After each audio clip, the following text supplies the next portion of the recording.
الرحیم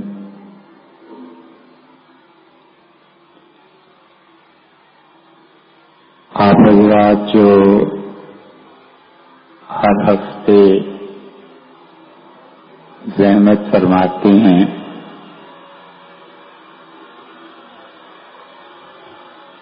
اور یہاں تشریف آوری ہوتی ہے، ان میں عام طور پہ بات انسانی اخلاقیات پر ہوتی ہے،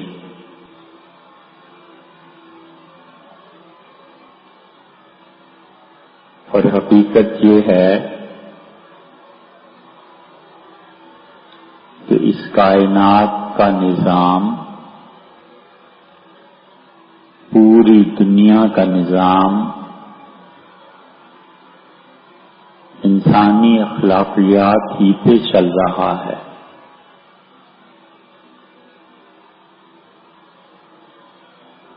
جس طرح کوئی شخص یہ انکار نہیں کر سکتا کہ روح پورے انسانی وجود کو چلاتی ہے، اسی طرح دنیا پوری کی اصل روح انسانی اخلاقیات ہے۔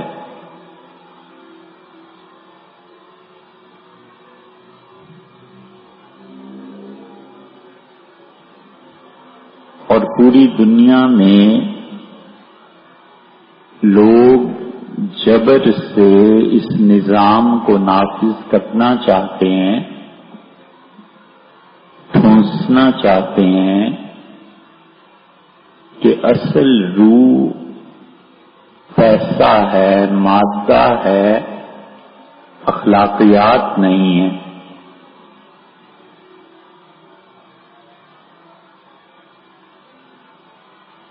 اور دن بدن وہ جو ترقی کر رہے ہیں وہ اخلاقیات کے برعکس ہے،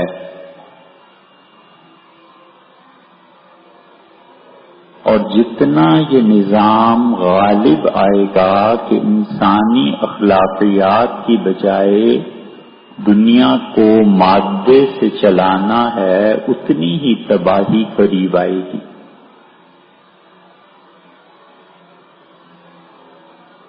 کیونکہ اصل روح جب فنا ہو جائے گی تو جسم سے جان نکل جائے گی۔ مادہ اور پیسہ، اب لوگ یہ چاہتے ہیں کہ اس کو دنیا کی جان بنایا جائے، اور اگر یہ دنیا کی جان بنے گی تو مادہ اور پیسہ اس کی دوڑ دنیا کو تباہ کرے گی اور کر رہی ہے۔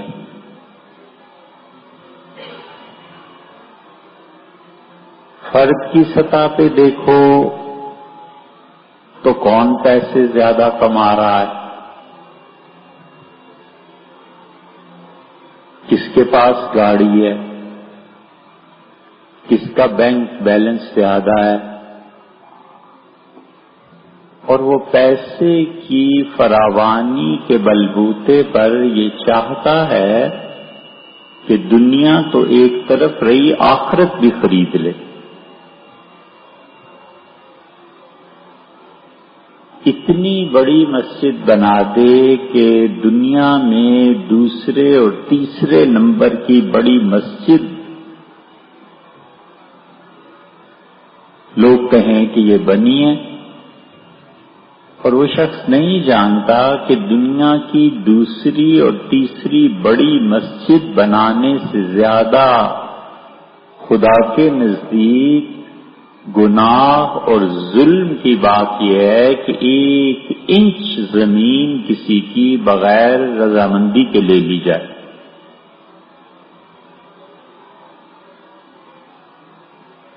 ایک آدمی پورے اسلام آباد جتنی بڑی مسجد بنا دے،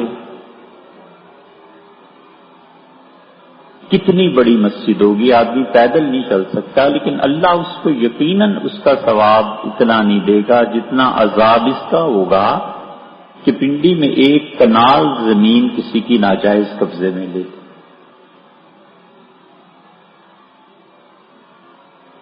اس لیے جو لوگ یہ سمجھے بیٹھے ہیں کہ پیسے کے بلبوتے پر وہ آخرت بھی خرید لیں گے، آخرت تو بہت دور کی بات ہے، وہ دنیا بھی اچھی نہیں کر سکتے۔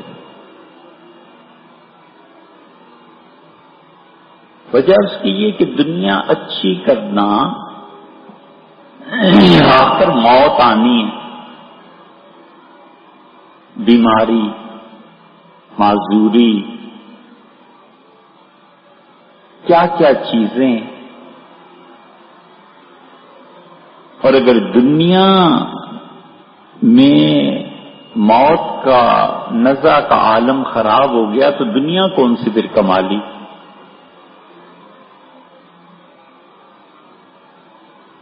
تو اس لیے کائنات میں اصل روح انسانی اخلاقیات، اور یہ جو لوگ اب کوشش کر رہے ہیں کہ اخلاقیات کی بجائے پیسے کے زور پہ اس دنیا کو چلائیں، یہ خود بھی برباد ہوئے اور دنیا کو بھی برباد کیا۔ چندر گپت ہندو بادشاہ تھا، بڑی وسیع و عریض سلطنت تھی، پاکستان، ہندوستان، چائنا کا کچھ حصہ، نیپال، بھوٹان، سکم، اور یہاں بیٹھ کے وہ انڈونیشیا اور اس کے بعد سمندر کے راستے سے آسٹریلیا تک پہ اس کی حکومت تھی۔ اتنی وسیع سلطنت، اور اس نے سلطنت کی توسیع کی خاطر ایک جنگ لڑی اور 10 لاکھ سے زیادہ افراد اس کی فوج میں شامل تھے۔ 10 لاکھ کی فوج، اس کا ایک دن کا خرچہ کتنا ہوتا ہوگا اور پھر اسے رکھنا کتنا مشکل ہوتا ہوگا۔ لیکن جب اس نے انسانوں کا قتل عام دیکھا اور لاشیں دیکھی تو دنیا سے دل سرد پڑ گیا، اور اس نے بڑے بڑے پتھر کے کتبے لگوائے اور ہر ایک پہ لکھا کہ یہ چیز جائز ہے اور یہ چیز ناجائز ہے، اور انسانوں کے خون سے اتنا متاثر ہوا کہ اس نے لکھا کہ جانوروں کو بھی ذبح نہ کرو۔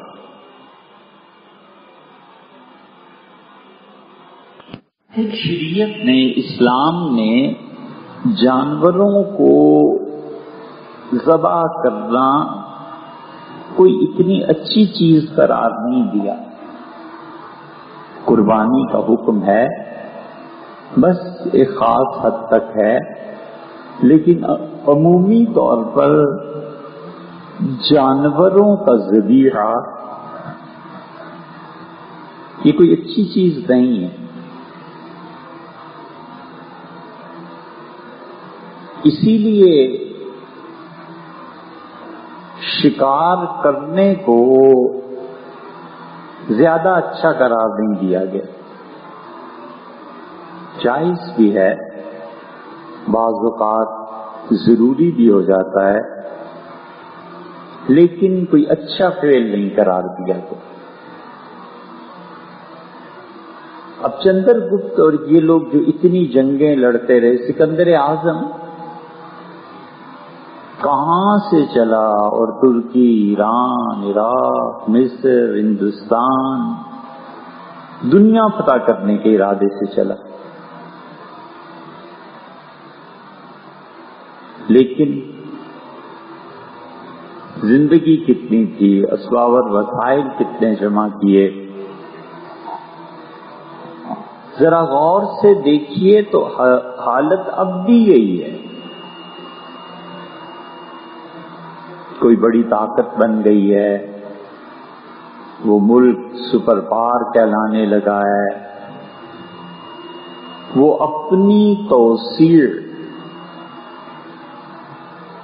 اور دنیا میں جن اسباب اور وسائل سے ان کے بقول رزق جنم لیتا ہے، ان اسباب اور وسائل کو اپنی گرفت میں لانا چاہتے ہیں.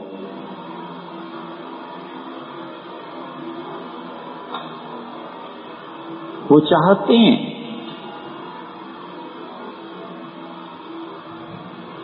کہ رزق کے جو اسباب اور وسائل اور ذرائع ہیں ان پہ قبضہ کریں، اور دنیا پوری ان کی محتاج ہو جائے. اور فکر کیا ہے؟ فکر یہی ہے کہ دولت اور پیسہ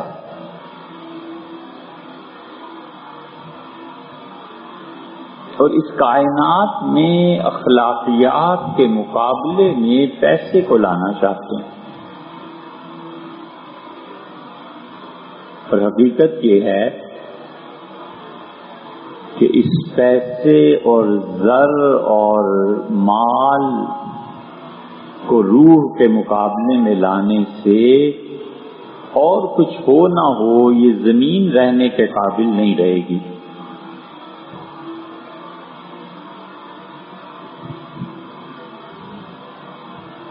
کوئی لکھنے والا نہیں رہا جو لکھے اور دنیا کو بتائے کہ تم لوگوں نے عراق پہ حملہ کیوں کیا. یہی الزام تھا نا کہ عراق میں ایسے ہتھیار بنا لیے ہیں کہ دنیا کو تباہ کر دے گا، کیمیائی ہتھیار بنا لیے. پھر آپ نے مل کے فیصلہ کیا کہ اقوام متحدہ کی ٹیم جائے اور جا کر جائزہ لے، وہ بھی ہو گیا. پھر انہوں نے رپورٹ دے دی کہ عراق میں ایسی چیز پائی ہی نہیں گئی. پھر ان سب کو ہلاک کرنا، ان ملکوں کو تباہ و برباد کرنا، ان ملکوں کے جو ہمسایہ ملک تھے ان کو بھی برباد کرنا، اور آخر پہ کہہ دینا کہ سوری یہ جنگ غلطی سے ہو گئی. تو اس غلطی کا ازالہ کچھ آپ نے کیا؟ اس غلطی کا کوئی خمیازہ آپ نے بھگتا ہو؟ جتنے انسان قتل کر دیے تھے اتنے 1000 روپے ہی دے دیے ہوں، کچھ کیا ہو؟ کچھ بھی نہیں.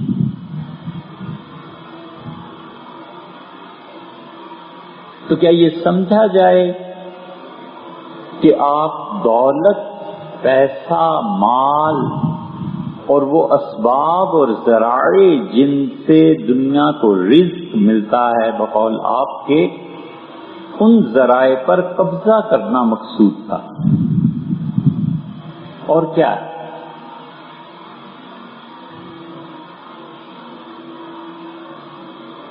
اصل چیز انسانی اخلاقیات اور عالمی سطح سے لے کر فرد واحد تک ہر ایک کے غور کرنے کی بات یہ ہے کہ مجھ میں اخلاقیات کا کیا پیمانہ ہے اور میں انسانی اخلاقیات میں کس درجے میں جی رہا ہوں. یہ ہے بات. اور جتنا جتنا انسان اخلاقیات کی نسبت سے گرتا جاتا ہے اتنا ہی اتنا وہ آدمی اللہ کی نظر میں بھی گرتا جاتا ہے.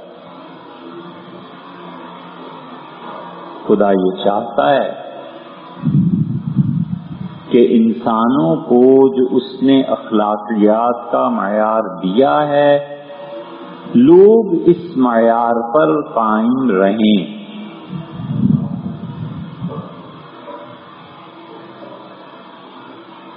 اس لیے آپ دیکھیے اللہ تعالی نے قرآن کریم میں کئی جگہ ظلم کا ذکر کیا ہے اور بار بار کہتا ہے کہ ظلم نہ کرو، بار بار کہتا ہے کہ ظلم نہ کرو، حتیٰ کہ یہاں تک کہتا ہے کہ ظالمی انفسہم، جن لوگوں نے اپنی جان پر ظلم کیا جب مر رہے ہوں گے تو فرشتے انہیں ماریں گے اور انہیں کہیں گے، بتائیں گے کہ دنیا میں تمہاری وجہ سے کیا کچھ عذاب آیا، اور پھر آخرت کی رسوائی اس ظلم کی وجہ سے الگ ہے۔ اور وہ فرشتوں کو کہیں گے کہ ما کننا نعمل من سوء، ہم نے تو دنیا میں کوئی گناہ نہیں کیا۔ سب سے بڑا ظلم اللہ کہتا ہے شرک ہے، اس لیے کہ مشرک انسان اللہ کی بجائے طاقت اور قدرت اور قانون کا بنانا، یہ سارے اختیارات کسی اور کو دے دیتا ہے، شرک کرتا ہے نا اللہ کے ساتھ۔ اور آہستہ آہستہ آہستہ آہستہ وہ لوگ جو شرک کرتے ہیں وہ اپنے آپ کو اس مقام کا آدمی سمجھ لیتے ہیں کہ جو قانون ہم بنائیں یہ اللہ کا قانون ہے،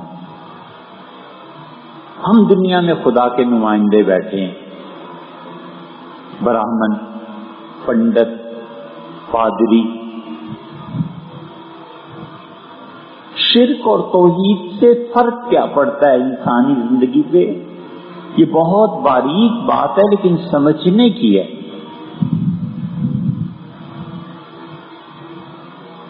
خدا کی توحید یہ بتاتی ہے کہ قانون بنانے کا اختیار صرف اللہ کو ہے۔ حضرت رسالت مآب صلی اللہ علیہ وسلم کو یہ اختیار تھا کہ وہ اپنی ذات سے کسی چیز کو حلال اور حرام کر دیتے۔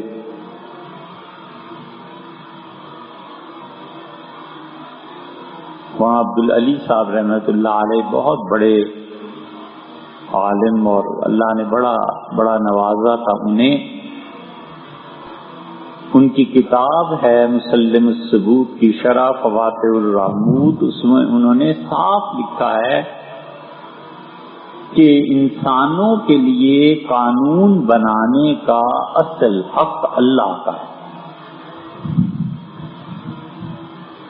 حضرت شاہ عبدالعزیز صاحب محدث دہلوی رحمۃ اللہ علیہ تحفہ اثنا عشریہ میں بھی لکھتے ہیں کہ انسانوں کے لیے اصل میں قانون مرتب کرنا اور حکم دینا کہ یہ سزا ہے، یہ جزا ہے، یہ انعام ہے، یہ اس آدمی کی پنشمنٹ ہے، یہ اصل حق اللہ کا ہے۔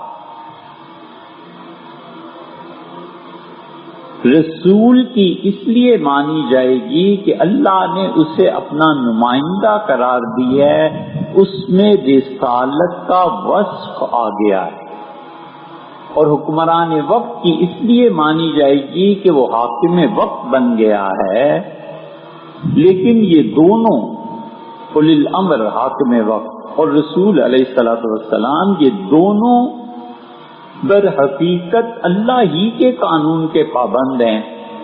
ایک اللہ کے قانون کو بیان کرتا ہے، رسول علیہ الصلوۃ والسلام اس کی تشریح کرتا ہے، اور دوسرا جو ہے وہ نئے سے نئے مسائل پیش آتے ہیں ان پہ اجتہاد کرتا ہے یا علماء کے اجتہاد پر عمل کرتا ہے۔ اصل حق انسانوں کے لیے قانون بنانے کا پھر بھی اللہ تعالی سبحانہ و تعالی ہی کے پاس۔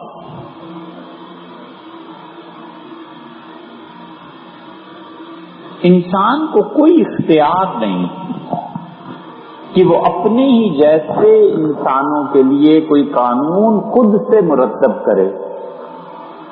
اگر انسانوں کو یہ اختیار مل جائے گا تو اپنے باپ بیٹے کے لیے الگ قوانین بنائیں گے، وہ الگ ایک امپائر بنے گی، رائل امپائر، اور عام مخلوق کے لیے الگ قانون بنے گا۔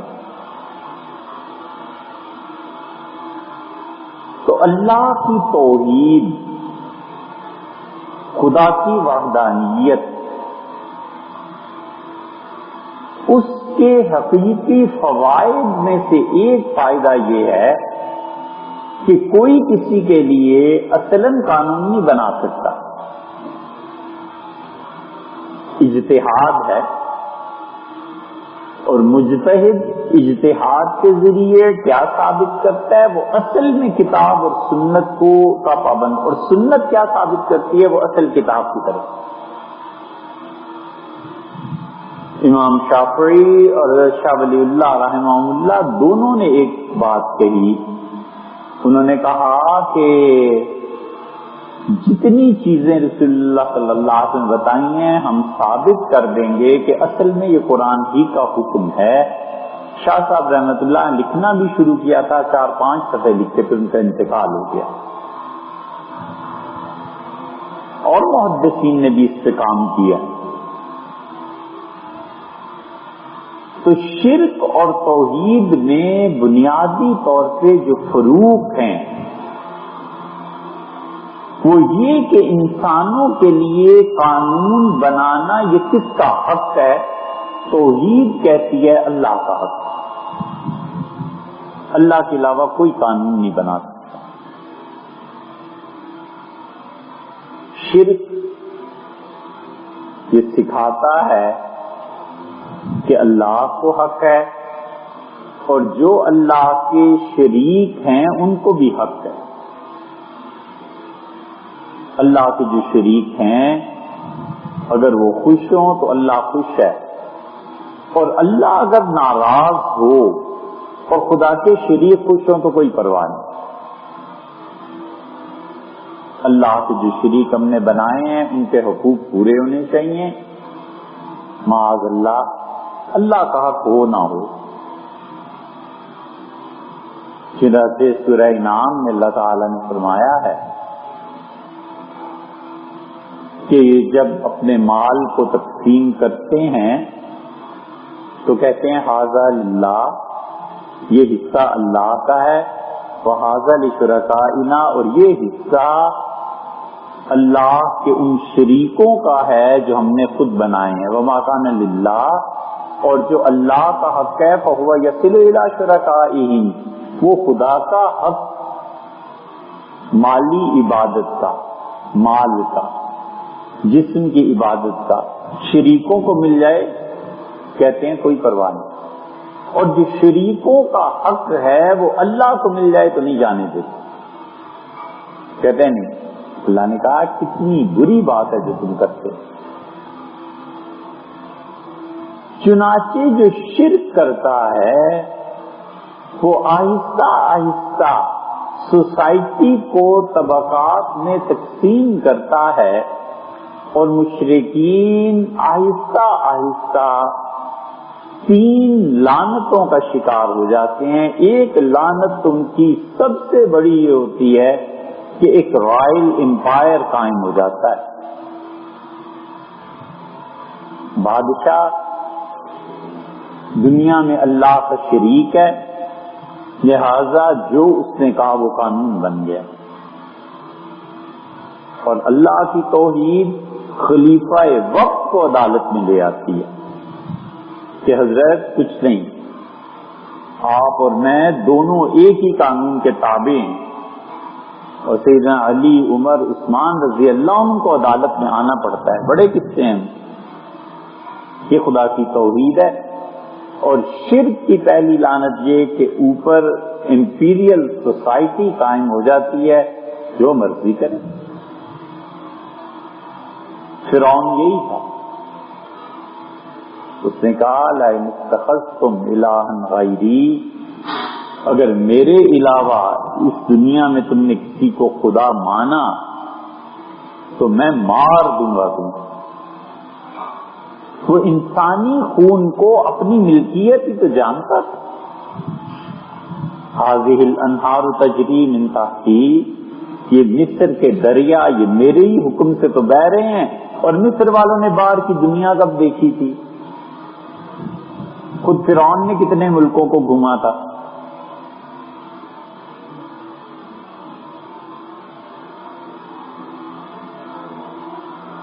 یہ ہوتی ہے پہلی لعنت.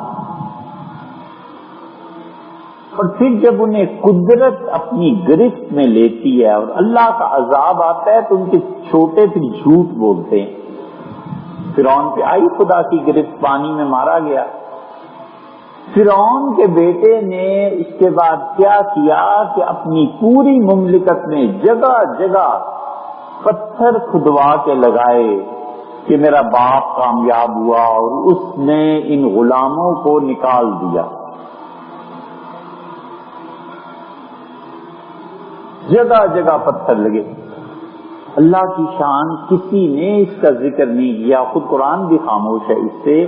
اب جو آثار قدیمہ سامنے آئے ہیں تو اب وہ تختیاں ساری اس کے بیٹوں پوتوں کی نکل رہی ہیں کہ ہمارا دادا اتنا بڑا اور ہمارا باپ اتنا بڑا، اور موسیٰ علیہ السلام کو مار کے نکال دیا اور یہ کر دیا.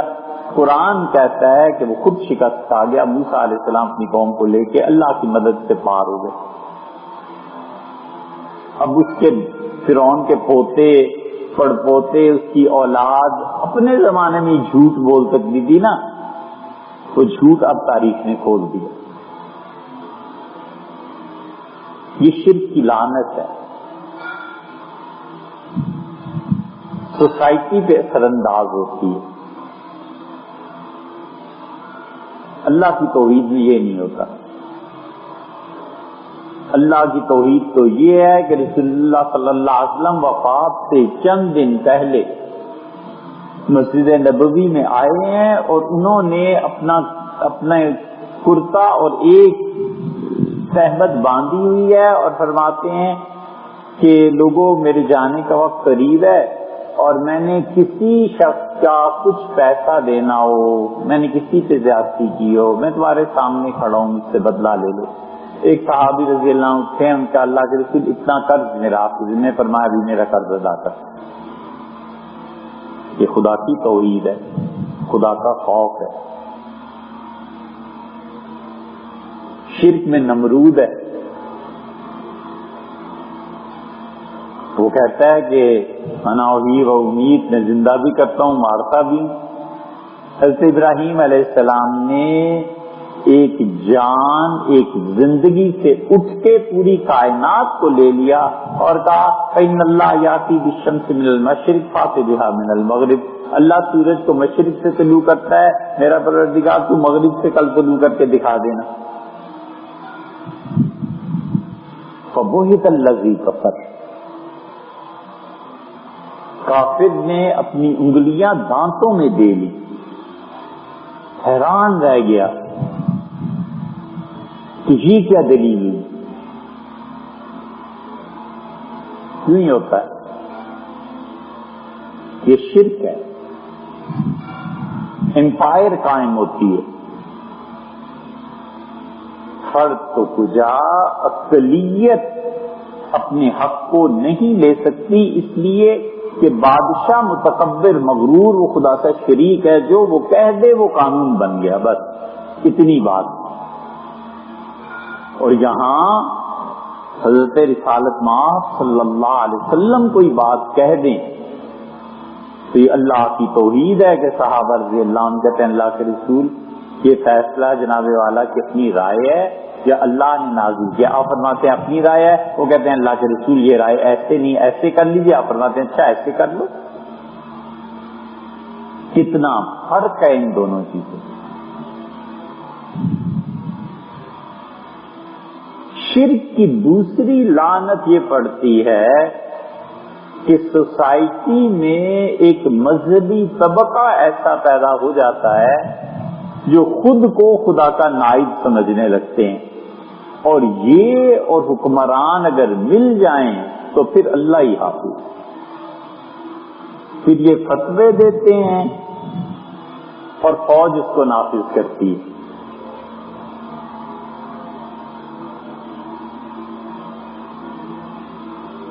کسی نے مذاق کیا اور دوسرے نے پوچھا کہ ایم این اے بن گئی اب کیا خیال ہے؟ اس نے کہا اس ملک کو اللہ ہی بچائے. اس نے کہا وہ کیوں؟ اس نے کہا کہ ملٹری ملا اتحاد جو بنا ایم این اے یہ ہے.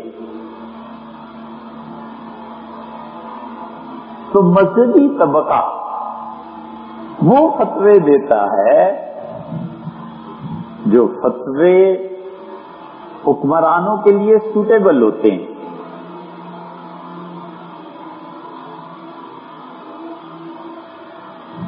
کیونکہ وہ جانتے ہیں بقا اس میں ہے. ہم انہیں جھوٹا خدا مان رہے ہیں، وہ ہمیں جھوٹا خدا کا نائب دنیا میں مان رہے ہیں. دونوں ایک دوسرے کا بھرم رکھتے ہیں. ترکی میں وہی فعل فوج اور یہ ہو جائے تو وہ لعنت کے قابل اور مبارکبادیں اور سب کچھ، اور وہی فعل اپنے ملک میں ہو جائے تو مٹھائیاں بٹیں. یہ فرق ہے حالات کا.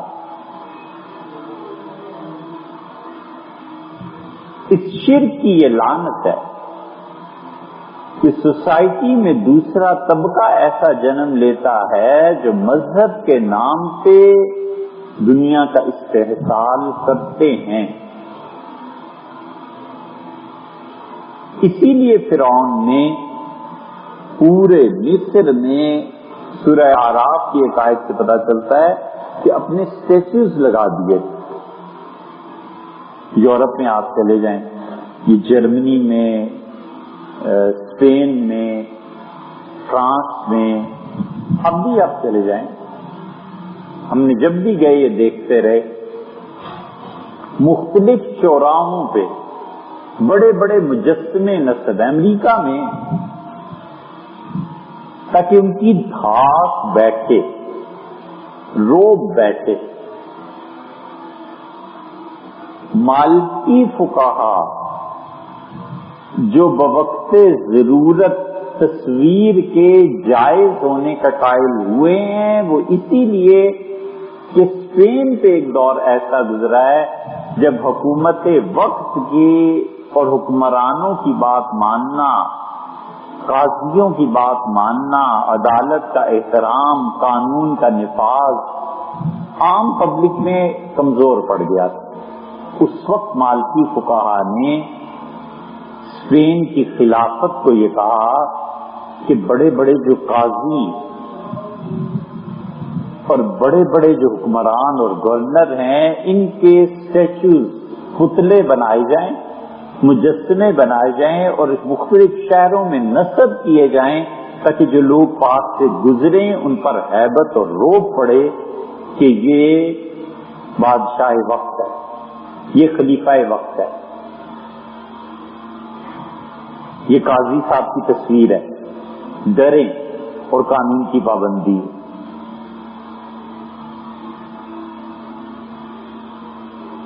یہ اسپین میں ہوا تھا، مسلمانوں نے ہی بنائے تھے، مالکیوں نے. اسی وجہ سے مالکی کو کہا اب بھی تصویر کے معاملے میں بڑے نرم ہیں. وہ کہتے ہیں ضرورت کے تحت یہ چیزیں سب درست.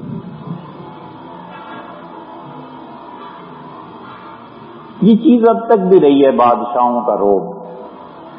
جن لوگوں نے بھٹو کا ابتدائی دور دیکھا ہے، ایوب خان کا دور جن لوگوں نے دیکھا ہے، اب تو بڈھے ہو گئے، لیکن اس زمانے میں صدر مملکت کی گاڑی، بھٹو صاحب کے ابتدائی دور میں وزیر اعظم گزر رہے ہیں روڈ سے، بڑا اثر پڑتا تھا. آج وزیر اعظم سکھر آ رہے ہیں، آج میاں والی صدر مملکت آ رہے ہیں، آج وزیر اعظم ملتان آ رہا ہے. پورے شہر میں لوگوں میں ایک عجیب یعنی روب کی کیفیت دلوں پہ چھا جاتی تھی کہ یار آج وزیر اعظم اور بادشاہ صدر آ رہا ہے ہمارے شہر. اب ایسی آزادی آئی ہے، مادر پدر آزاد، کہ وزیر اعظم ہو، چیف جسٹس ہو، ملک کا آئین ہی کیوں نہ ہو، دھجیاں بکھیرتے ہیں. اس آزادی سے وہ قید اچھی تھی. اب نئی تہذیب آ گئی نا، آزادی، اتنی آزادی کہ قانون ملک سے آزادی. اس لیے شرک،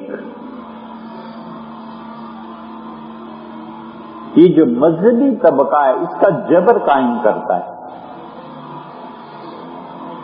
اللہ کی توحید مذہبی طبقے کا جبر قائم نہیں ہونے دیتی، اس لیے کہ جو مذہب کا صحیح رہنما ہوتا ہے اس میں خدا کا خوف ہوتا ہے. وہ کہتا ہے غلط فتویٰ دے کے مرنا ہے. چنانچہ ہزاروں مثالیں ملیں گی کہ جو مذہب کے، اسلام کے صحیح نمائندے تھے، انہوں نے کبھی بھی حکمرانوں کی خواہش کے مطابق فتویٰ نہیں دیا. فتویٰ ان کا اپنا. سیدنا عمر رضی اللہ عنہ جیسے آدمی امیر المومنین ہیں اور ان سے سیدنا علی رضی اللہ عنہ اختلاف کرتے ہیں کئی جگہ پہ کہ حضرت یوں نہیں، فتویٰ یوں ہے، یوں نہیں یوں ہے.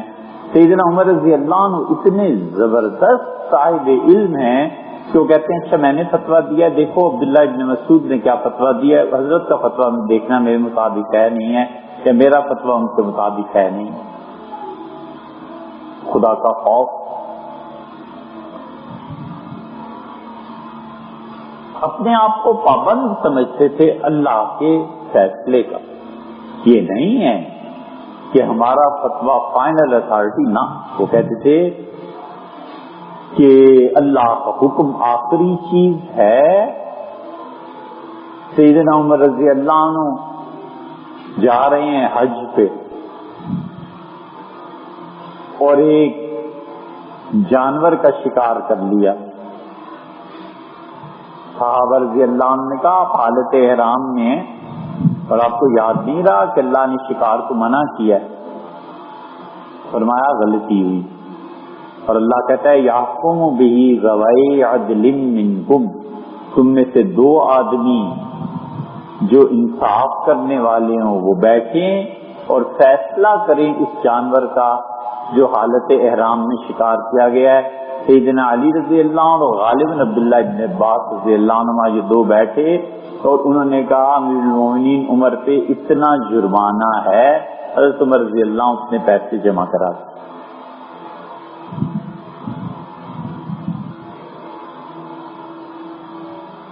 ہزاروں قصے ایسے ملیں.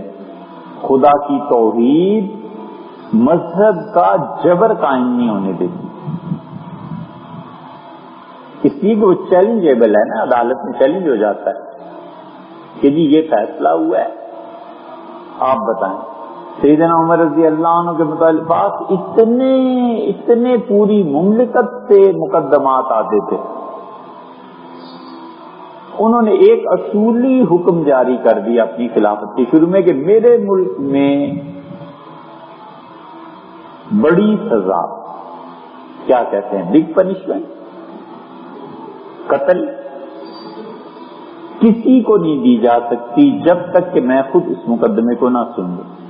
پوری مملکت میں قانون آ گیا کہ قتل کا فیصلہ جب تک مدینہ منورہ میں حضرت سن کے فیصلہ نہیں کرتے، چھوٹے کر بھی دیں گے تو حکم وہاں جا کے منسوخ ہو سکتا ہے. چنانچہ قتل کی سزا سیدنا عمر رضی اللہ عنہ نے کتنی موقع پہ ثابت کر دی کہ نہیں، پھانسی نہیں دی جائے.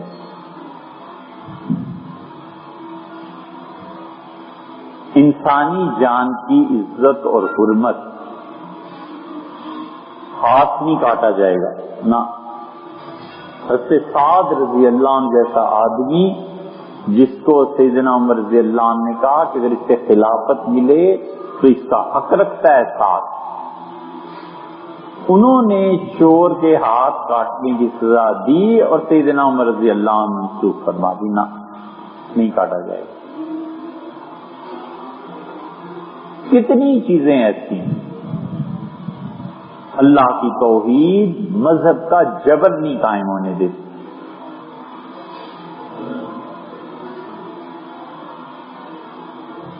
پتہ نہیں آپ اس سوال کو کیسے سمجھیں، کیسے لیں. لیکن موجودہ حالات میں ہم تو کیا فیصلہ کریں، ہماری ذہنی صلاحیت اتنی نہیں، لیکن ایک بڑی الجھن پیدا ہوتی ہے. کئی مرتبہ سوچتا ہوں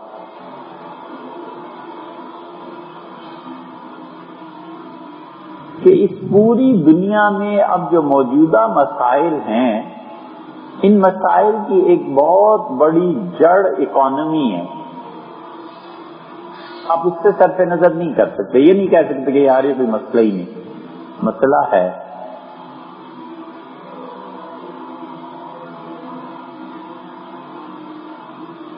سرمایہ دارانہ نظام اسے تحفظ دیتا ہے.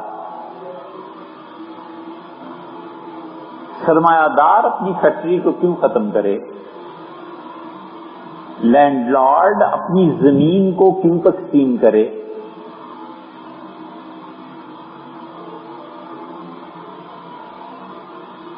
اس حد تک لینڈ لارڈ اپنی زمین کے بارے میں فکر مند ہیں کہ فاروق لغاری کا اگر آپ نے نام سنا ہو، صدر مملکت، تو پاکستان کے جتنے صدر گزرے ہیں ان میں بڑے معتدل، بڑے فہیم، دانا اور بڑے پڑھے لکھے آدمی، اور ہمارے حضرت مولانا ابوالحسن علی ندوی رحمۃ اللہ علیہ کے بالکل عاشق تھے. حضرت کو خاص طور پہ ہندوستان سے بلایا، دعوت دی. لاہور میں حضرت رحمۃ اللہ کے اعزاز میں عشائیہ، یہ وہ سب کچھ. اس کے باوجود اسمبلی میں بل پیش ہوا کہ زمینیں تقسیم کی جائیں، تو انہوں نے اٹھ کے، یہ خود ان کی تقریر دیکھو ان کی سنجیدگی کتنی تھی، انہوں نے اٹھ کے چند جملے کے انہوں نے کہا جی اسپیکر صاف بات ہے، ہم مر جائیں گے اپنی زمینیں نہیں تقسیم ہونے دیں گے، اور جو کرنا ہے کر لو، بس ہم نہ اس بل کو پاس ہونے دیں گے نہ اپنی زمینیں تقسیم ہونے دیں گے. میں اس سے زیادہ کچھ نہیں کہنا چاہتا. یہ لینڈ لارڈز ہیں.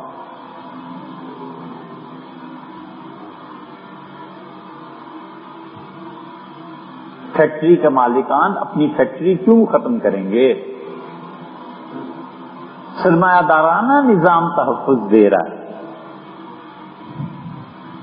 مذہبی رہنما چلے جائیں گے تو کہے گا حضرت اتنا سرمایہ ہے، 70 ارب روپے کا کاروبار کرتا ہوں، 70 ارب روپے کی زکوٰۃ کی میں نے ادا کر دی ہے، باقی مال میرا ہے، اب کس قانون کے تحت میرا مال لے سکتے ہیں؟ اور دوسری طرف اس 70 ارب روپے کے کاروبار میں سے مشکل سے 50 کروڑ روپے خرچ کر کے آپ کے سیاسی قائدین میں کسی ایک کو بھی کڈنیپ کر لیتا ہے، جہاز دے دیتا ہے، امارات دے دیتا ہے، ہر جگہ ٹھہرنے کی سہولتیں دے دیتا ہے اور اپنی پالیسی چلاتا ہے.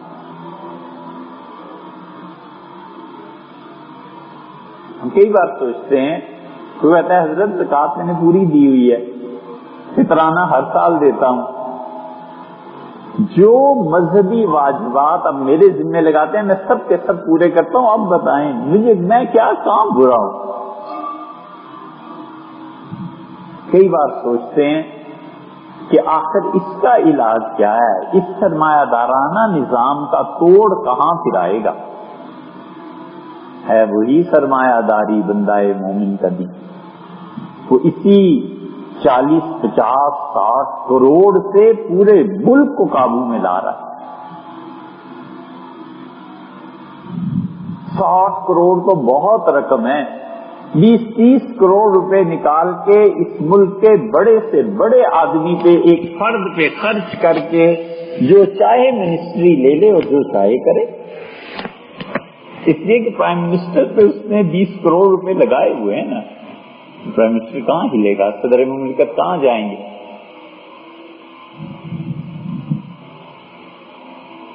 مذہب سرمایہ کو تحفظ دے اور سرمایہ دار اپنے سرمایہ کو خود تحفظ تو دے گا ہی دے گا. تیسری راہ کیا ہے؟ اس لیے سوال کئی بار ہمارے خیال میں آتا ہے. سوچتے ہیں تیسرا راستہ اب کیا ہے؟ کہاں جائیں؟ وہ تو اپنے سرمایے کی بنیاد پہ اگر تعلیم کا نظام، اس کو شعور نہیں ہے ہمارے یہاں، شعور ہونا سرمایہ دار کو جس دن سے شعور آیا وہ اس دن اپنے سرمایے کی بنیاد پر تعلیمی نظام کو بھی قابو میں لے لے گا، کیونکہ ہمارے یہاں نظام ہی ابھی اس کے لیے خطرہ نہیں بنا۔ جس دن کوئی نظام اس کے لیے خطرہ بنتا ہے وہ پہلے ہی قابو میں لے لیتا ہے۔ اس کے لیے خطرہ حکومت بن سکتی تھی نا، حکومت کو اس سے قابو میں لے لیا۔ اس کے لیے خطرہ سرمایہ دارانہ نظام کے لیے ملک کا قانون بن سکتا تھا۔ ملک کا قانون کیا چیز ہے؟ سرمایہ نے اسے قبضے میں لے لیا۔ اگر تعلیمی نظام کہیں اس کے لیے چیلنج بنے وہ اس کو بھی قابو میں لے لے گا۔ چنانچہ یورپ نے یہی کیا ہے، سرمایہ داروں نے اپنے سرمایہ کے تحفظ کے لیے پوری اسکولنگ اور سسٹم کو اپنے قابو میں لے لیا ہے، اور وہ ہوتے ہوتے اس حد تک پہنچے ہیں کہ اب دنیا میں رزق کے ذرائع، سونا اس زمانے میں سمجھا جاتا تھا، تیل، گیس، بڑے بڑے سورسز، ان سب کو انہوں نے اپنے قابو میں لے لیا سرمایہ دارانہ معیشت۔ ایسٹ انڈیا کمپنی ہندوستان کو حکومت لینے تھوڑے ہی آئی تھی، ایسٹ انڈیا کمپنی تو تجارت کرتی تھی، تو تاجر بنیادی طور پہ اس کمپنی نے پورے ملک کو سنبھال لیا، لیکن ابتدا تجارت سے کی۔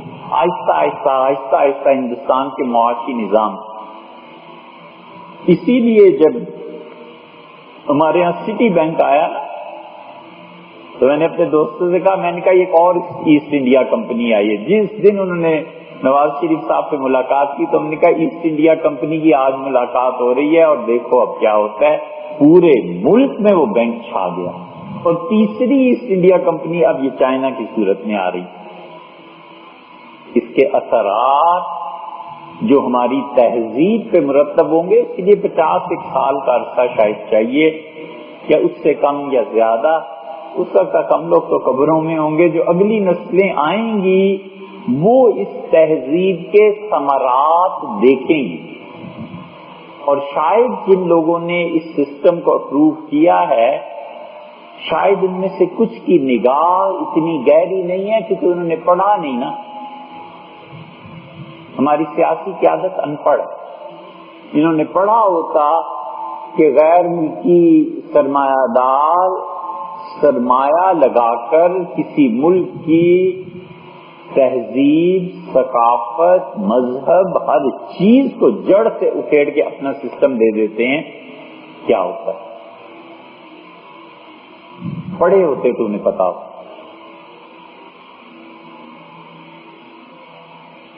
عمر بن العاص رضی اللہ عنہ نے جب اسکندریہ فتح کیا ہے، الیگزینڈرا مصر کا ایک شہر، تو عمر بن العاص رضی اللہ عنہ نے سیدنا عمر رضی اللہ عنہ کو خط لکھا کہ امیر المومنین ایسا شہر فتح کیا ہے کہ اس کی نظیر دنیا میں نہیں پائی جاتی۔ عیسائیوں نے اس شہر کو بنایا ہے، 4000 حمام ہیں، یعنی 4000 اس شہر میں سپاٹس ہیں جہاں جا کر لوگ نہاتے ہیں، اتنی تفریح گاہیں ہیں، اتنے یہودی پڑھے لکھے ہیں، یہ چیزیں ہیں۔ ان میں ایک ایسا آدمی مل گیا ہے جو پورے ملک کا اکاؤنٹنٹ ہے، اکاؤنٹنٹ جنرل۔ سیدنا عمر رضی اللہ عنہ سمجھ گئے، انہوں نے فوراً لکھا کہ اسے میرے پاس بھیجو اور اسے کہو مجھے ضرورت ہے۔ مدینہ منورہ آیا تو فرمایا میری پوری مملکت کا حساب و کتاب رکھا کرو کہ ہماری مملکت میں کتنے پیسے آ رہے ہیں جا رہے ہیں، جنرل اکاؤنٹنٹ۔ اور اس کے ساتھ کچھ لوگوں کو لگا دیا، فرمایا انہیں بھی سکھا دو۔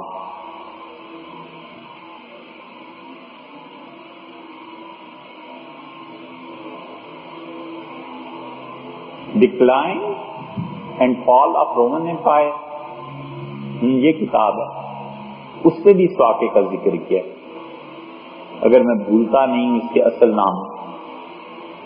تو خیر یہ تو بیچ میں بات آ گئی کہ سرمایہ دارانہ نظام کی جڑ کہاں سے اکھڑے، وہ اکھڑتی نہیں۔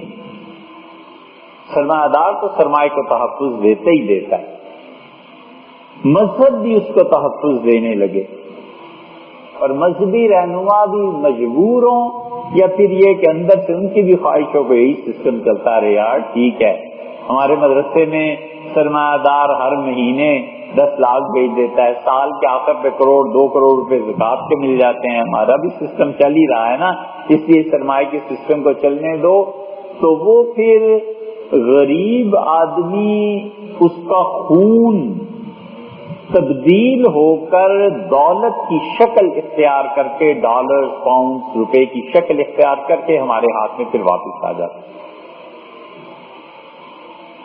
غریب کا خون جمتا ہے، اس جمے ہوئے خون کو پھر رگڑا لگتا ہے، پھر بلونی سے دلوتے ہیں سرمایہ دار، اور اس کا جو مکھن خون کا نکھر کے سامنے آتا ہے، یہ سرمایہ دار کا روپیہ ہے۔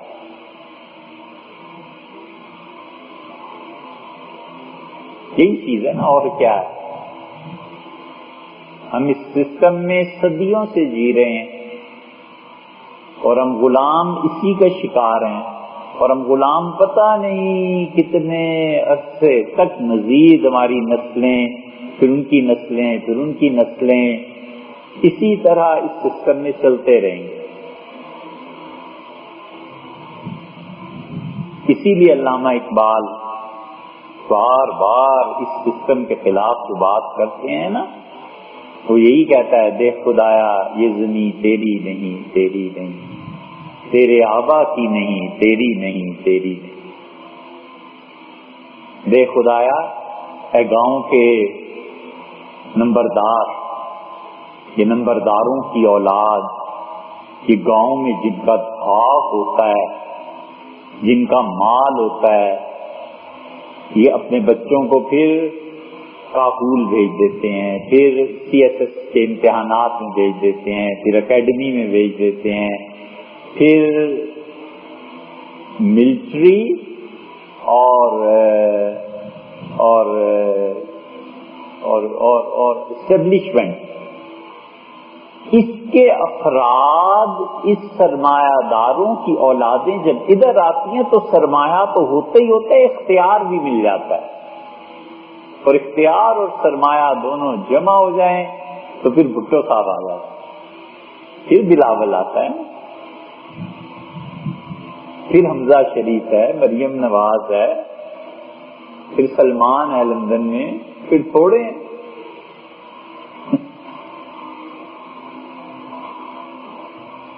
بلاول صاحب کا ایک پیریڈ آکسفورڈ میں، ایک کلاس،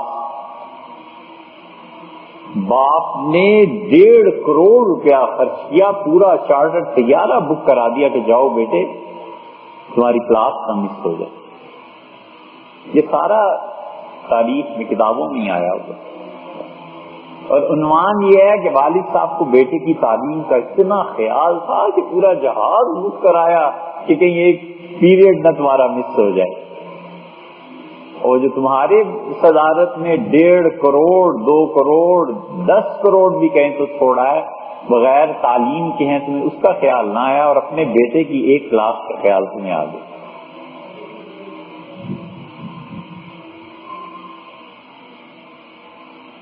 اس لیے کبھی کبھی سوچتے ہیں اس سوال کا جواب کیا ہے؟ سرمایہ دار نے تو سرمایہ کا تحفظ دینا ہی ہے، اور مفتیوں نے بھی اس نظام کو تحفظ دینا ہے، تو پھر تیسرا راستہ کیا ہے؟ دیکھ خدایا یہ زمین تیری نہیں، تیری نہیں، گاؤں کے نمبردار یہ زمین تمہاری نہیں ہے، تمہاری نہیں ہے، تیرے آبا کی نہیں، تیری نہیں، تیری، تیرے باپ دادے کی بھی نہیں، تیری بھی، اسی لیے وراثت نہیں جاری ہونے دیتے۔ پتہ ہے بیٹی ہے، پھر اس کا حصہ پڑے گا تو داماد کو اتنا مل جائے گا، تو وہ پہلے ہی رشتہ ڈھونڈ کے،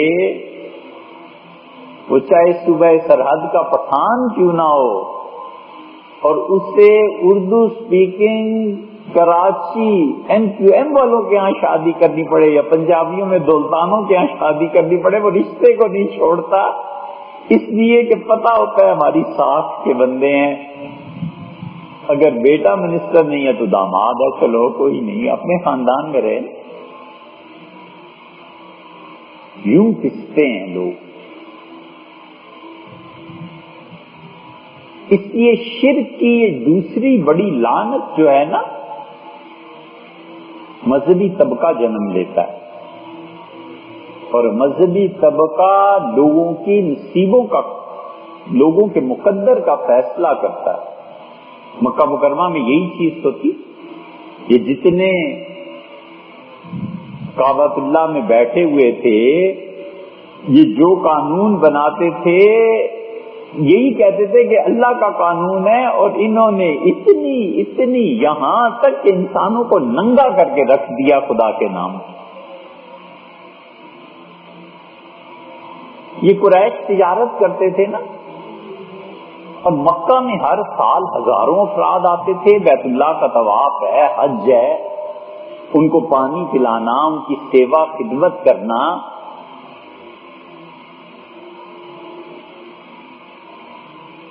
حج پہ ہم ایک سال گئے تو کچھ پیسے حکومت ہر ایک کو واپس کر رہی تھی مدینہ منورہ جانے کے لیے۔ مکہ سے جن لوگوں نے بھی وہ کوپن اپنے یوز نہیں کیے تھے، وہ کوپن گورنمنٹ نے کہا پیسے لے لیں آپ۔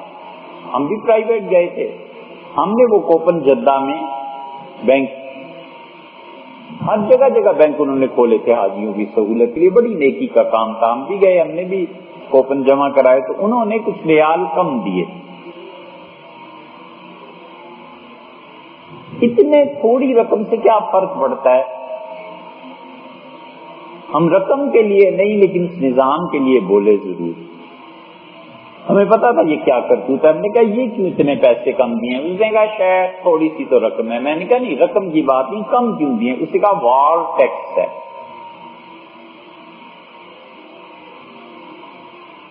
تو عرب تھا، میں نے کہا پتہ نہیں تمہارے بادشاہ تک بات پہنچے نہ پہنچے، لیکن تم ضرور اپنے بڑوں سے کہو کہ یہ جنگ جو عراق کی ہوئی ہے یہ تم لوگوں نے کروائی ہے، کسی نے بھی کروائی ہے، پوری امت سے وار ٹیکس تم لے رہے، ہر مسلمان کا خون چوس رہے، شرم نہیں آتی؟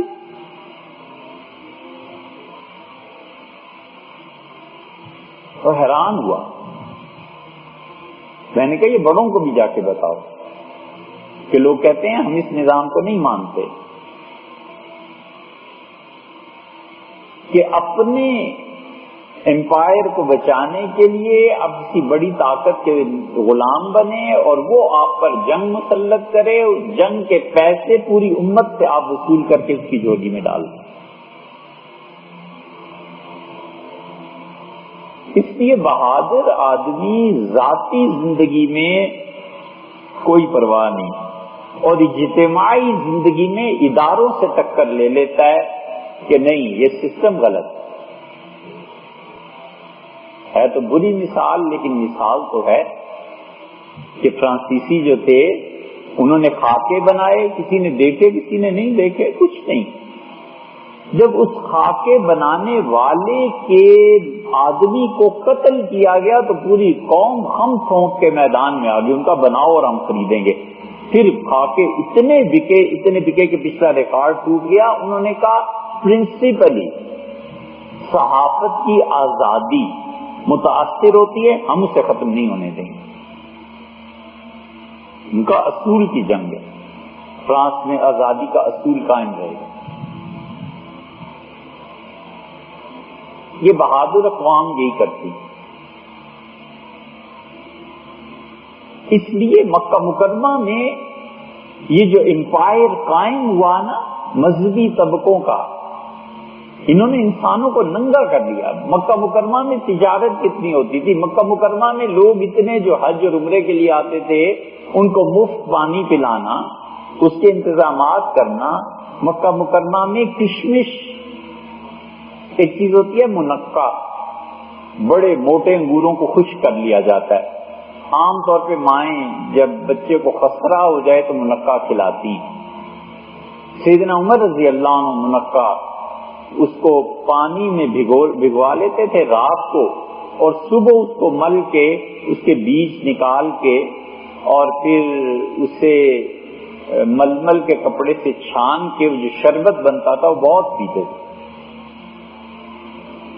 کسی شربت کو گاڑھا ہونے دیا جائے تو یہ نبیذ بن جاتی ہے، اور ہمارے نزدیک وہ نبیذ جائز ہے. حضور صلی اللہ علیہ وسلم پیتے تھے. اور اسی میں جھاگ پیدا ہو جائے تو معاذ اللہ یہ کچی شراب بن جاتی ہے، اور اسی کو پکا لیا جائے تو پختہ شراب بن جاتی ہے. نبیذ کا ذکر جہاں آتا ہے نا کہ حضور صلی اللہ علیہ وسلم نے پی اور یہ، اور حضور صلی اللہ علیہ وسلم کو پیش کی گئی، اس پہ جھاگ آئی ہوئی تھی تو آپ ناراض ہوئے، اس پیالے کو دے مارا دیوار کو.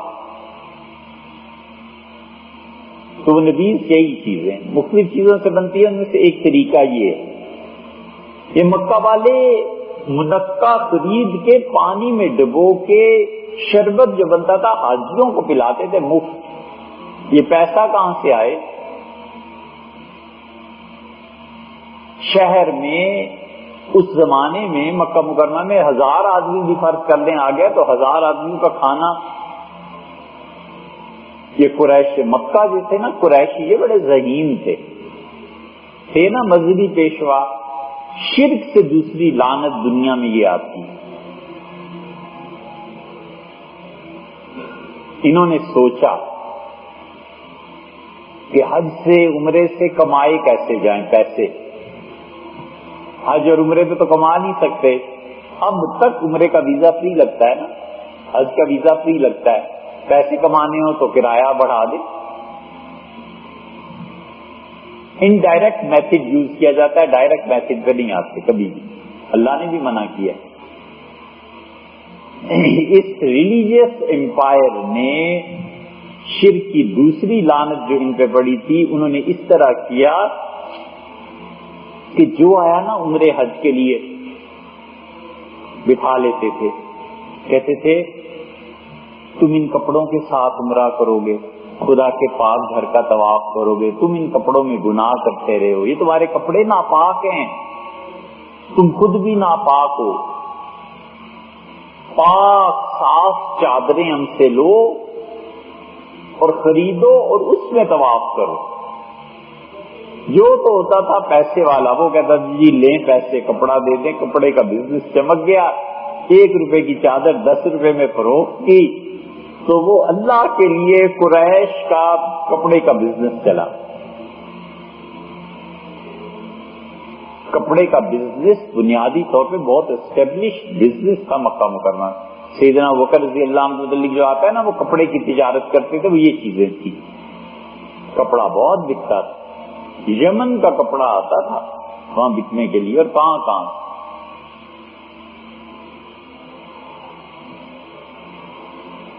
اس لیے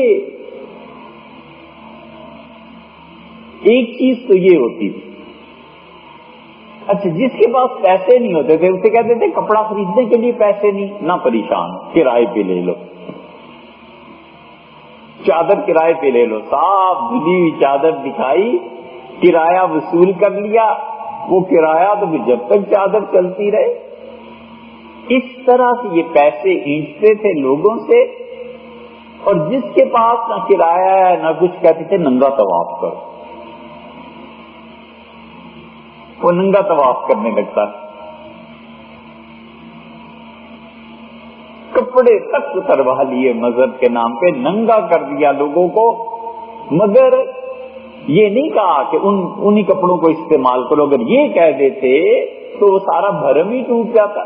لوگ کہتے جب انہی کپڑوں میں طواف کرنا ہے تو پھر خریدنا کیا ہے اور کرایہ کیا لینا، ننگا طواف. اسی لیے اللہ نے قرآن میں فرمایا ہے کہ میرے گھر کا طواف کرنے آتے ہو اور دیکھو مقام و تصدیہ. اللہ نے کہا اتنے نالائق ہیں، سیٹیاں بجاتے ہیں بیت اللہ میں اور تالیاں پیٹتے ہیں.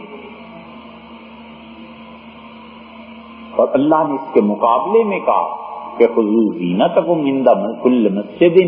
اور دیکھو میں تمہیں حکم کرتا ہوں کہ جب بھی نماز کے لیے آؤ اچھے کپڑے پہنو، خوشبو لگاؤ. میرے گھر میں آ رہے ننگے نہیں آنا. کپڑے میں 2 عیب نہ ہو. مراد یہ ہے خدا کی، نہ پھٹا ہوا ہو اور نہ میلا ہو. جب نماز میں آؤ تو نہ پھٹے ہوئے کپڑے سی لو، پیبند لگا لو، اور میلا نہ ہو، دھو لو. دونوں آسان چیزیں. یہ دوسری لعنت ہے شرک کی. خدا کی توحید اس میں یہ دوسری چیز آتی نہیں. مذہب کا اپنا مذہبی لوگوں کا امپائر قائم نہیں ہوتا. اسی لیے تو سیدنا عمر رضی اللہ عنہ نے اس کو توڑا ہے.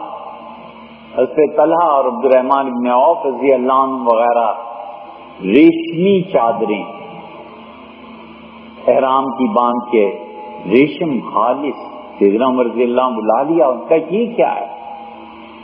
ان کا حضرت سوتی کپڑا ہمارے جسم پہ آ جائے اور جسم کے ساتھ لگے تو شدید سرخ داغ پڑ جاتے ہیں، خارش شروع ہو جاتی ہے. اور حضور صلی اللہ علیہ وسلم کو ہم نے بتایا تھا، نبی کریم صلی اللہ علیہ وسلم نے اجازت دی تھی. سیدنا عمر رضی اللہ عنہ کا رسول اللہ صلی اللہ علیہ وسلم نے اجازت دی تھی، میں مانتا ہوں، لیکن احرام میں تمہیں دیکھ کے نا لوگوں کو تم ہر آدمی کو نہیں بتا سکتے. ہر حاجی کو بتاؤ گے کہ ہمارا یہ عذر ہے، لوگ تمہیں دیکھ کے کل کو یہی ریشمی چادریں اوڑیں گے.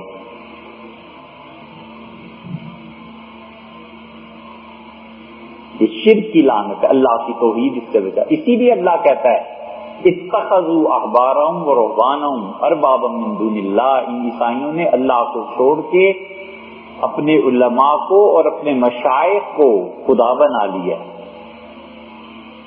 اور اسی لیے اللہ لولا ینہاہم الربانیون، ان عیسائیوں کے پیر اور ان کے مولوی، اللہ نے بڑا زبردست شکوہ اور گلہ کیا. اللہ نے کہا کیوں نہیں تم روکتے عوام کو کس چیز سے؟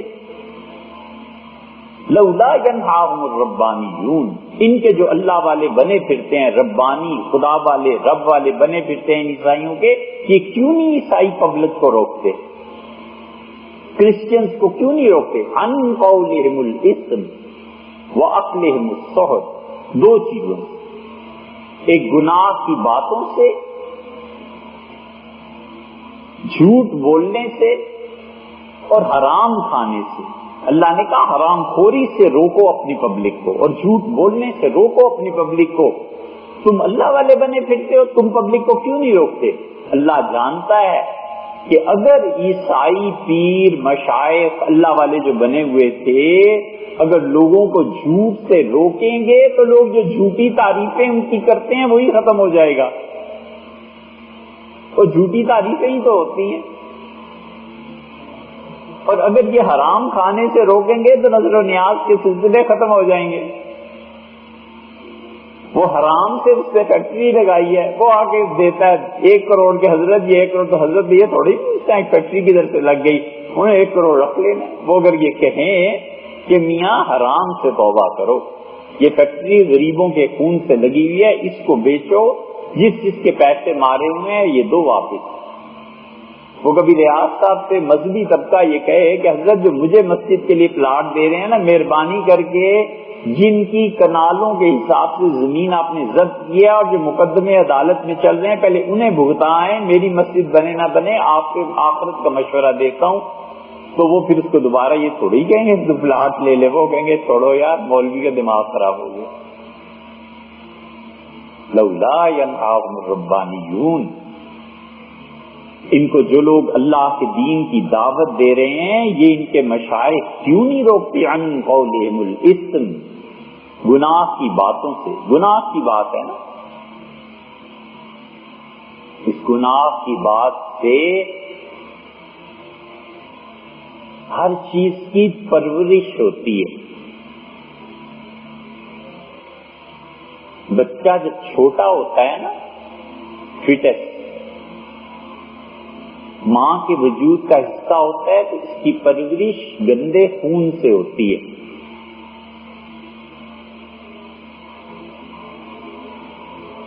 گنا، گندم، نباتات، اس کی پرورش کھاد سے ہوتی ہے. بچے کی پرورش دودھ سے ہوتی ہے. بڑے آدمی کی پرورش نمود، زندگی کا قائم رہنا، گندم بنگلہ دیش میں ہو تو چاول، پہاڑی علاقے میں ہو تو مکئی سے ہوتی ہے. اور انسانی نفس اندر جو موٹا ہوتا ہے اور پرورش پاتا ہے، اس کی پرورش کانوں کے ذریعے سے ہوتی ہے.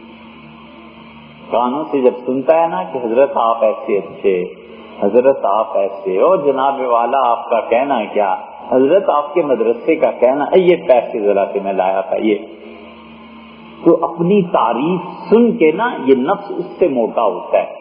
اور جو آدمی نفس کے مکر کو جانتا ہے نا، وہ اپنی تعریف سے پہلے ہی بات کا رخ بدل دیتا ہے کہ اگلا جملہ میرے نفس کی رضا بننا ہے. کہتا ہے یار اس کو چھوڑو، کوئی اور بات کرو، میرا نفس نہ موٹا کرو. نفس کی پرورش اس کان سے ہوتی ہے. سیدنا عمر رضی اللہ عنہ نے، لوگ ابی بن کعب رضی اللہ عنہ کے پیچھے چل رہے تھے. عمر رضی اللہ عنہ کا ابی، یہ جو آپ آگے چل رہے ہیں اور لوگ پیچھے چل رہے ہیں نا، یہ پیچھے والوں کو ذلیل کر رہی ہے یہ چیز، اور تمہارے نفس کی پرورش ہو سکتی ہے. اور سب سے زیادہ نفس کی پرورش کانوں کے ذریعے کس کی ہوتی ہے؟ سب سے زیادہ. یقین مانو میں تم تو کیا اس درجے تک پہنچیں گے، لیکن یہ گارڈ آف آنر میں جب پریڈ ہوتی ہے نا تو نفس کی پرورش نفس ایسا پھول کے کپا بنتا ہے کہ وزیر اعظم کے لیے گارڈ آف آنر ہے، چیف کے لیے گارڈ آف آنر ہے. کان سنتے ہیں نا، نفس سنتا ہے نا، پریزیڈنٹ کے لیے گارڈ آف آنر ہے. یہ گارڈ آف آنر میں اگر یہ یاد رہے کہ ایک دن آج 6 فٹ اونچا ہوں اور ایک دن 6 فٹ نیچے بھی چلا جانا ہے، اور وہاں گارڈ آف آنر جو فرشتے پیش کریں گے وہ کیا ہوگا، تو کبھی اس مغالطے اور بھول میں نہ آئے.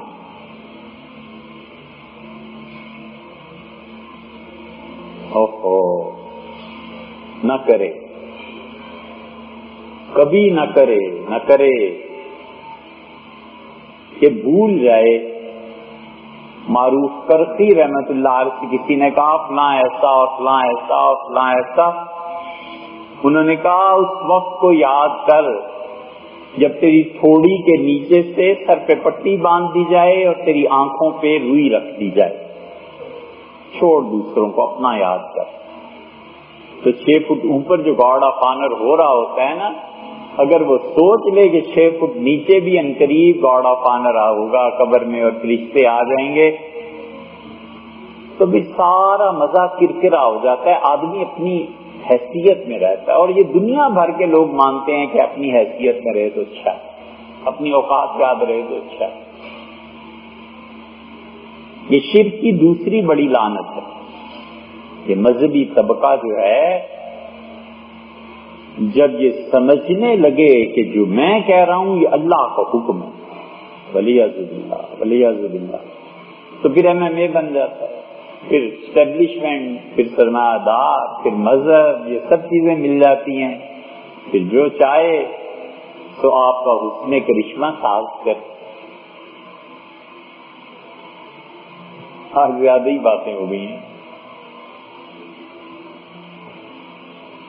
شرک کی تیسری لعنت بھی بڑھتی ہے، اور شرک کی تیسری لعنت جو ہے نا وہ عوام پر پڑتی ہے. جو مشرک اور پجاری ہوتے ہیں ان پہ پڑتی ہیں. جو موحد ہوتا ہے نا، توحید، اللہ کی وحدانیت، وہ حق بات کہنے سے پھر گھبراتا نہیں، اس لیے کہ خوف دل سے نکل جاتا ہے.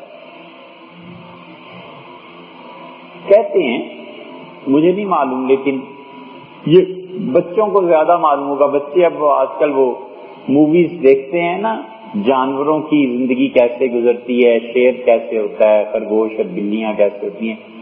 لیکن کہتے ہیں کہ جس درخت پہ باغ اپنا گھونسلہ بنا لے وہاں چھوٹے موٹے پرندے نہیں رہتے، اور شیر کی کچھار میں کوئی جانور داخل ہونے کی جرت نہیں رکھتا.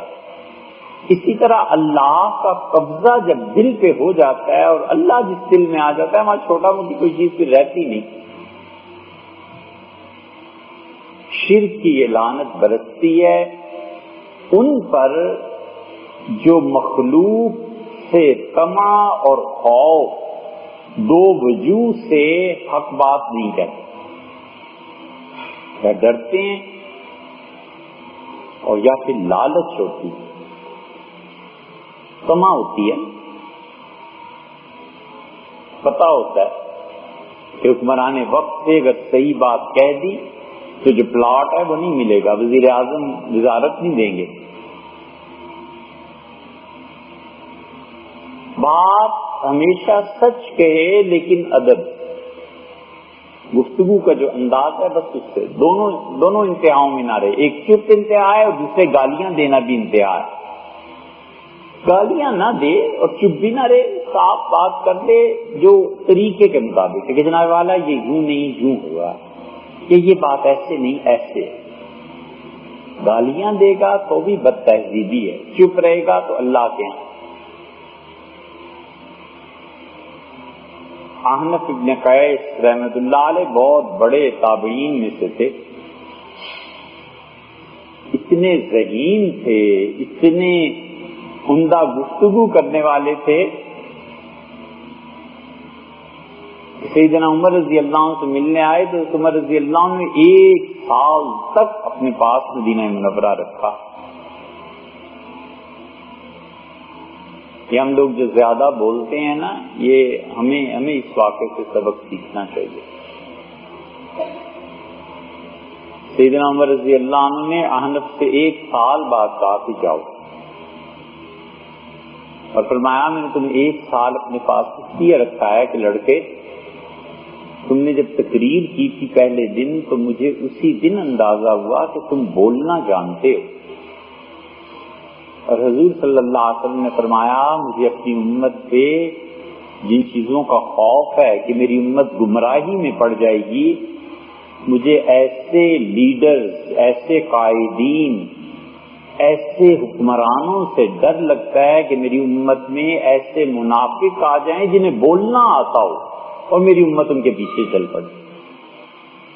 تو فرمایا میں نے سوچا کہ تم میں 2 چیزیں جمع تو نہیں ہو گئی کہ تم منافق بھی ہو اور علم والے بھی ہو، بولنا بھی جانتے ہو۔ یاد رکھو منافق کو جب زبان لگ جائے نا تو یہ امت تباہ ہو جائے۔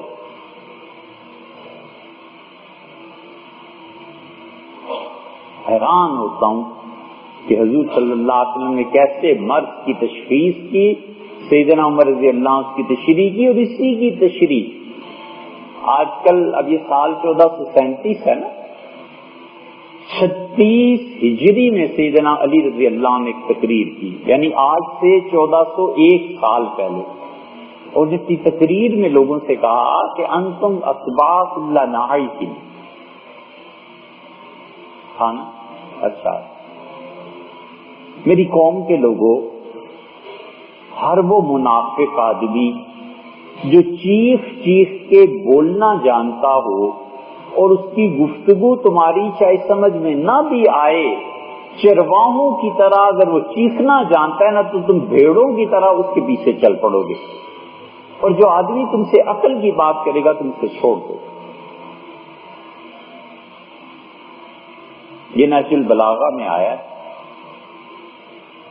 حیران ہوتا ہوں سیدنا علی رضی اللہ عنہ نے کتنی زبردست بات کہی۔ یہ سیاستدانوں کو دیکھو نا، چیخ چیخ کے بولیں تقریروں میں، ایسے جھوٹ بولیں جو آپ کی سمجھ میں بھی نہ آئے، ووٹ صحیح دینی ہے جا کے۔ فرمایا ایسا منافق جو چیخ کے بولنا جانتا ہے تم بھیڑوں کی طرح اس کے پیچھے لگ جاؤ گے، اور جو عقل کی بات کرے گا اسے چھوڑ دو۔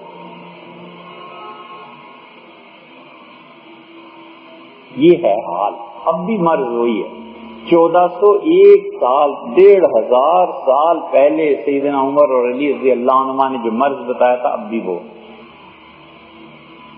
تو احنف کو 1 سال رکھا، فرمایا میں نے سوچا میری مملکت میں یہ تم منافق تو نہیں ہوگے احنف جسے زبان لگ گئی ہے، اب مجھے اطمینان ہے، سال میں نے تمہارا تجربہ کیا ہے، الحمدللہ تم مومن ہو جاؤ۔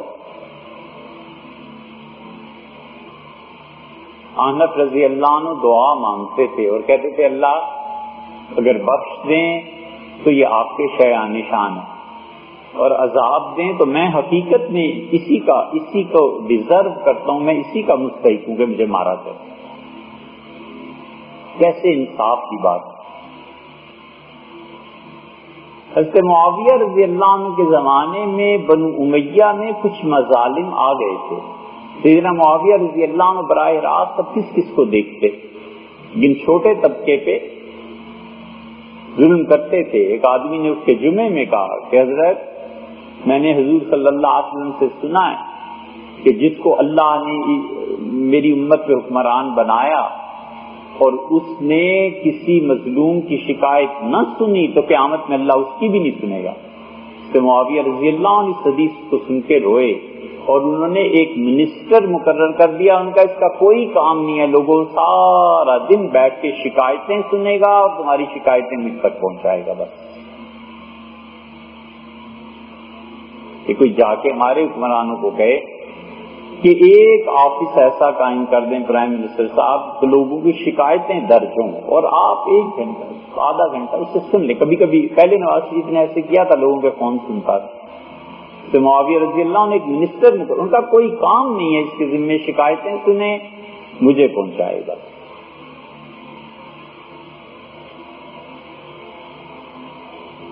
حضرت احنف رضی اللہ عنہ گئے، سیدنا معاویہ رضی اللہ عنہ کہتے وجدناہ لبحرا، یہ احنف یہ تو سمندر ہے یار علم کا، حکمت کا۔ حضرت معاویہ رضی اللہ عنہ کا احنف میری مملکت کیسی چل رہی ہے؟ انہوں نے کہا حضرت اگر سچ بولوں تو آپ کے جو ہے نا نیچے عملہ اس سے ڈر لگتا ہے، اور اگر جھوٹ بولوں تو خدا سے ڈر لگتا ہے۔ یہ جواب کئی مواقع پہ ہمیں یاد آتا ہے، کئی میٹنگز ایسی ہوتی ہیں کہ سچ بولوں تو آپ کے سامنے کیا کہیں اور جھوٹ بولیں تو اللہ کے سامنے کیا کہیں۔ احنف بن قیس رضی اللہ عنہ جو تھے، ان کا ذکر اس وجہ سے آیا کہ یہ لوگ صاف بات، سچی بات، یہ تیسری لعنت جو پڑتی ہے نا شرک کی، یہ عوام پہ، پہلی حکمرانوں پہ جو خدا کا شریک اپنے آپ کو ٹھہراتے ہیں سنی، دوسری مذہبی طبقے، تیسری عوام۔ اللہ کی توحید، اللہ کے علاوہ لوگوں کے دل سے خوف اور لالچ، یہ دونوں چیزیں ختم کر دیتی۔ جب حقیقی معنی میں اللہ کی سلطنت آدمی کے دل پہ قائم ہو جاتی ہے نا، تو خیال میں بھی کبھی آتا ہے کہ فلاں جگہ سے مدد ملے گی تو دل میں توبہ کرتا ہے کہ رب تیرے علاوہ کوئی نہیں، اس لیے کہ وجود پوری کائنات میں ایک ہی کو مانتا ہے۔ یہ بہت سے لوگ پوچھتے ہیں وحدت الوجود اور وحدت الشہود کیا ہوتا ہے؟ ہم کہتے ہیں بڑی آسان بات ہے یار، یہ ماننا کہ اللہ تو ہی ہے اور اس سے کائنات میں تیرے علاوہ کوئی ہے ہی نہیں، یہ سب موہرے ہیں۔ حقیقی وجود اللہ ہی کا ہے، بس یہی وحدت الوجود۔ امید اور خوف جب اللہ کے علاوہ غیر سے کٹ جائے، یہ ایمان، اور امید اور خوف جتنا غیر سے وابستہ ہوتا ہے اتنی ایمان میں کمی ہو جاتی ہے۔ اللہ سے امید، اللہ سے خوف، ہم نے ایسے لوگ دیکھے ہیں، آپ نے دیکھے نہیں نا، اس لیے آپ کو بچوں بتا نہیں سکتے ایسے لوگ کیسے، ہم نے دیکھے وزیر اعلیٰ، وزیر اعظم، یہ وہ کچھ نہیں، صاف بات ہے دی، یہ سرکار یوں نہیں یوں کر دیں، آپ کی حکومت میں یہ ایسے، ان کا پلاٹ ہوگا نہیں، یہ چیزیں چھوڑیں، بات یہ ہے کہ یہ ملک میں یہ ہو رہا ہے، آپ ایسے نہیں ایسے کر، ایسے نہیں ایسے کر، بس اپنی ذات، اپنا مدرسہ، کچھ نہیں، حضرت اللہ کا شکر چلتا رہے گا، حضرت آپ ایسے کر، ادب، احترام، بات کرنے کا سلیقہ، یہ بھی تو شریعت ہی کا حکم ہے۔ لیکن ذات سے ہٹ کے مخلوق کے لیے خوف اور مخلوق کے لیے نفع، کہ اگر یہ کریں گے تو اللہ کی مخلوق تباہ ہو جائے گی، ڈر لگتا ہے، اور اگر یہ کریں گے تو اللہ کی مخلوق، یہ آپ کو لالچ ہے، اس کو چھوڑ دیں۔ یہ لوگ ہیں جن کا ایمان بڑا کامل ہے۔ وائس رائے ہندوستان کا، انگریزوں کا کمشنر نہیں سنبھالا جاتا تھا تو وائس رائے تو بہت بڑی چیز۔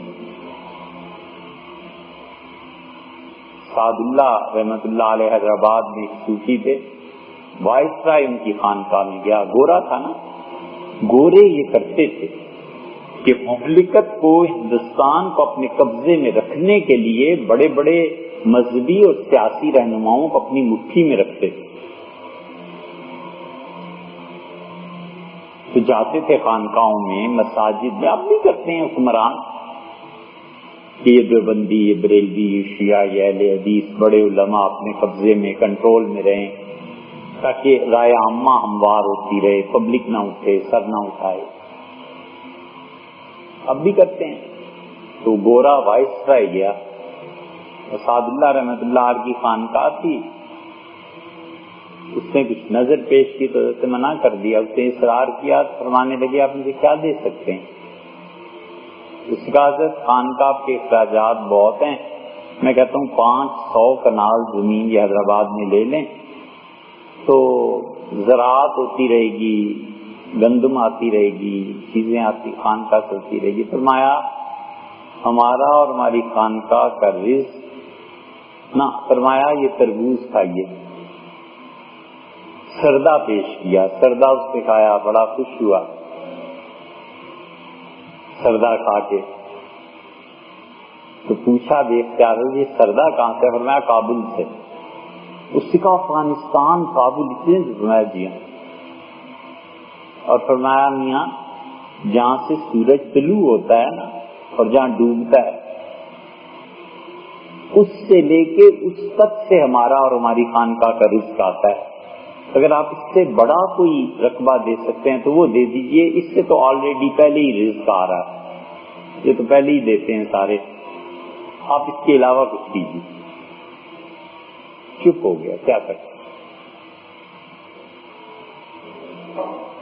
کیا زبردست بات کہی ہے، کھانا کھاتے ہیں آپ، کیا زبردست بات کہی داغ دیلوی نے۔ رامپور کے نواب صاحب تھے نا، نواب صاحب نے حج کرنے کے لیے جانا تو نوابوں کا حج بھی ایسے ہی ہوتا تھا، 1000 آدمی ساتھ چلے گئے، 2000 آدمی ساتھ چلے گئے، نواب صاحب چل رہے ہیں، نواب صاحب کی والدہ والدہ کے پاؤں دبانے کی نوکرانی جا رہی ہے، سر پہ تیل والی نوکرانی بھی جا رہی ہے، اس نوکرانی کا محرم بھی جا رہا ہے، اچھا سامان جا رہا ہے، وہاں پہ بھینسیں خریدیں گے وہ بھی جا رہا ہے۔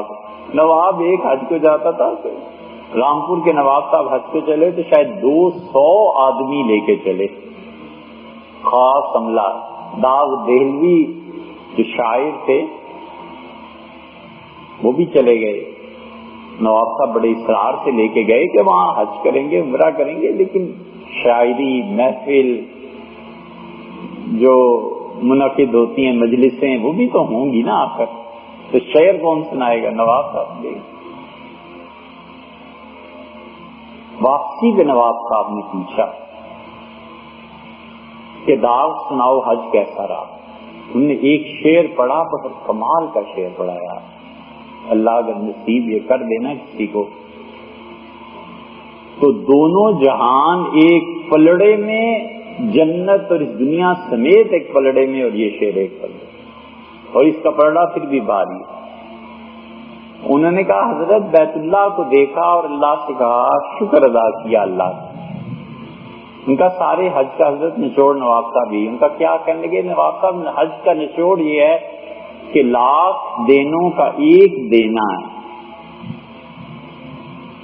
1,00,000 دینوں کا ایک دینا ہے، یعنی خدا اگر 1,00,000 چیزیں بھی عنایت کر، ایک دین کا ایک چیز اس نے دے دی، 1,00,000 دینوں کا ایک دینا ہے، دلے بے مدعا دیا، تو نے دل ایسا دے دیا ہے کہ تیرے علاوہ کسی سے مانگتے ہی، چھٹی کا اللہ ہزاروں دنوں کا ایک ہی جس نے میرا دل ایسا کر دیا نا تیری دعوت کی بات جانتے ہی نہیں ہے، یہ سب سے بڑی بات، یہ ہے مومن کی سلطنت،